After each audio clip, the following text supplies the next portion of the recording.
Hi hello friends. இன்றைக்கி இந்த வீடியோவில் நம்ம என்ன பார்க்க போகிறோம்னு சொல்லிட்டு பார்த்தீங்கன்னா, நைட்டு 12:00 நாய் குலைச்சது அப்புறமேலு கண்டஸ்டன்ட்ஸ்லாம் ரொம்ப பேனிக் ஆக ஆரம்பிச்சுட்டாங்க. அப்புறம் இது ஒரு வழியா இது பாரு பக்கமும், கம்ருதீன் பக்கமும் இந்த விஷுவல் வந்து திரும்ப ஆரம்பிச்சிருச்சு. அவங்க ஏதோ தப்பு பண்ணிட்டாங்க. அதனால தான் இந்த நாய் குலைச்சிருக்கு அப்படிங்கிற மாதிரி இது ஃப்ரேம் பண்ண ஆரம்பிச்சுட்டாங்க.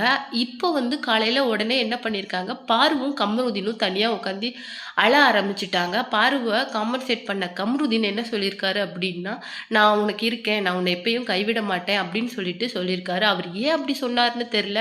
பாரு திடீர்னு எதுக்காக மார்னிங் உட்காந்து இவ்ளோ அழணும் அப்படின்னு தெரியல. அது மட்டும் இல்லாம மிட் நைட்ல அவங்க என்ன சொல்லியிருக்காங்கன்னா, "பிக் பாஸ் நான் வந்து வெளியில போணும். என்னால எமோஷனலா இத கண்ட்ரோல் பண்ண முடியல. நான் ரொம்ப எமோஷனலி இம்பேலன்ஸ்டா ஃபீல் பண்றேன்" அப்படின்னு சொல்லியிருந்தாங்க. அவங்க ஏன் அந்த மாரி சொல்லணும்? அப்படி எமோஷனல கண்ட்ரோல் பண்ண முடியாத அளவுக்கு அங்க என்ன நடந்திருக்கும் அப்படின்னு சொல்லிட்டு தெரியல. இதுதான் இந்த வீடியோல நம்ம டீட்டெயிலா பார்க்க போறோம். வீடியோக்குள்ள போறதுக்கு முன்னாடி நீங்க சிபி ட்ரெண்டிங்க்கு புதியவரா இருந்தா மறக்காம நம்ம சேனல சப்ஸ்கிரைப் பண்ணி ஃபாலோ பண்ணிக்கோங்க. பார்வதியும், கம்ருதீனும் ஏதோ தப்பு பண்ணியிருக்காங்க அப்படின்ட்டு ஒரு வழியா இத முடிவு பண்ணிட்டாலும், நெக்ஸ்ட் வர ஃபேமிலி வீக்ல வந்து பார்வதியோட ஃபேமிலியிலேருந்து கண்டிப்பா அவங்க அம்மா தான் அவங்கள பார்க்க வருவாங்க. அதில கண்டஸ்டன்ட்ஸோட யாரோ ஒருத்தரோட பேரண்ட்ஸ் ஆர் கார்டியன் வந்து அங்கேயே 24 ஹார்ஸ் தங்குற மாதிரி இருக்கும். அப்படி பார்வதியோட அம்மா தான் அங்க தங்குறாங்க அப்படிங்கிற பட்சத்தில பார்வதிக்கு செம்மையா இருக்க போகுது. ஏன்னா, ஒரு 50 டேஸ் ரொம்ப நல்லா கான்சன்ட்ரேட் பண்ணி கேம விளையாடின ஒரு பொண்ணு, ஒரு மறுபடியும் அடுத்த 50 டேஸ்க்கு அப்படியே டோட்டலா சேஞ்ச் ஆயிட்டாங்க. தான் என்ன பண்றோம் அப்படிங்கிறதையே ஒரு மறந்துட்டு எமோஷ்னலா ரொம்ப ஒரு மாரி டிப்ரஸ்ட் ஆயிட்டாங்கன்னு சொல்லணும். ஏன்னா, first of all Vijay Parvathy வந்து ரொம்ப ஒரு போல்டான ஒரு எந்துவான பொண்ணு. அவங்க வந்து இப்ப வந்து அந்த வாய்ஸா இருக்கட்டும், அவங்க பேசுறதா இருக்கட்டும், எல்லாத்துலயுமே அந்த குரல் நடுக்கம் தெரியுது.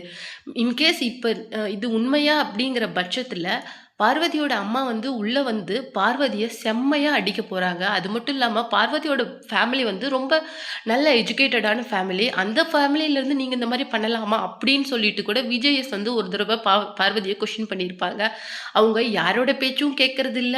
விஜேஎஸ் சொன்னாலும் அவருக்கும் அவங்க ஒழுங்கா ரிப்ளை பண்றதில்ல. எந்த கொஸ்டின்ஸ்க்கும் ஆன்சர் பண்றதில்ல. அவங்க இஷ்டத்துக்கு திரியிறது.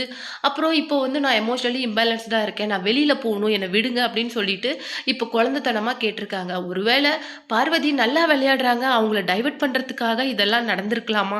இல்ல அவங்கள வெளியில அனுப்பணுங்கிற நோக்கத்தோட கமருதீன் இந்த மாரி ப்ளே பண்றாரா அப்படின்னு தெரியல. 2 விஷயம் நடக்கலாம். ஒண்ணு பார்வதியோட அம்மா உள்ள வந்து பார்வதிய செம்மையா அடிச்சு வெளுத்து உள்ள வெளியில கூட்டிட்டு போக போறாங்க. இல்ல அப்படிங்கிற பட்சத்துல அவங்க இது ஒரு கேமா விளையாடு அப்படின்னு சொல்லிட்டு மெச்சூர்டா அட்வைஸ் பண்ணுவாங்க. ஏன்னா எனக்கு தெரிஞ்சு இந்த 2வது விஷயம் தான் நடக்கிறதுக்கு வாய்ப்புகள் அதிகமா இருக்கு.